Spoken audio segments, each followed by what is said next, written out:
ભારતીબેન, કેમ છો તમે આજે? સારું છે. કેટલો વખત થયો ઓપરેશનને? 2 મહિના ને લગભગ 4-5 દિવસ થઈ ગયા. ઓકે, તો આપણે શેનું ઓપરેશન કર્યું હતું તમારું અને કેમ ઓપરેશન કર્યું હતું? હમ, મારું એક્સિડન્ટ થયું હતું, તો મારાથી ચલાતું નહોતું, મતલબ બોડીમાં મુવમેન્ટ જ નથી થતી કોઈ. તો જ્યારે એક્સરે કરાયા ત્યારે એવું આવ્યું કે મણકો દબાઈ ગયો હતો, તો આપણે એનું ઓપરેશન થયું છે. ઓકે, તો ઓપરેશન પહેલા તમે ચાલી હરી ફરી શકતા નહોતા અને ના, તદ્દન બિલકુલ નહીં. હલી પણ નહોતા શકતા, બરાબર ને? પથારી વસ જ હતું. પથારી વશ હતા. હવે ઓપરેશનના 2 મહિના ને 4-5 દિવસ થયા છે, તો અત્યારે કેવું છે? રિકવરી કેવી લાગે છે તમને? સારું છે, બધું જ નોર્મલ છે. બધું કામ કરી શકો છો?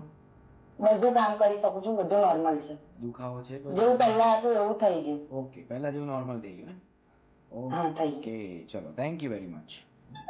હા, વેલકમ.